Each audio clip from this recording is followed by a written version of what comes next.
Ուժեղների մեջ ընդհանրապես, որտեղ ոչ մի ուժի դրսևորում չեմ տեսնում, ես կարծում եմ, որ ուժը չի չափվում նրանով, որ դու կարող ես ավել բարձր գոռաս, ավել մուննատ գաս, չգիտեմ, ավելի ուժեղ խփես, դրանով չի չափվում ուժը, չափվում է հստակ որոշումներով եւ դրա հետևանքներով, այն պատասխանատվության ծավալով, որ դու կարողանում ես քո ուսերին տանես, այն դժվարությունների միջով, որով կարողանում ես անցնես, այն կախվածությունների թուլացմամբ, որ մենք կարողացել ենք իրականացնենք սկսած մեր սահմանապահ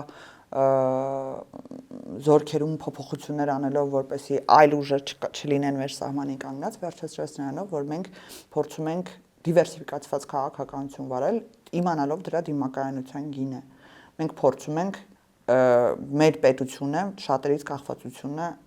քչերից կախվածությունը փոխարինել շատերից կախվածությամբ, որովհետև մեկ կենտրոնից կախվածությունը մեզ բերել է աղետների։ Իսկ ինչ վերաբերվում է նրանց այդ ընդհանուր միավորմանը, ես երեք փորձում էի հաշվար կանել, ուրեմն Սամվել Կարապետյանի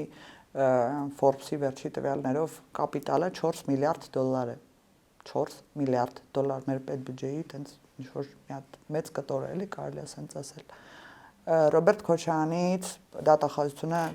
200 միլիոն դոլարի գույք եւ կապիտալ է պահանջում որպես ապօրինի գույք։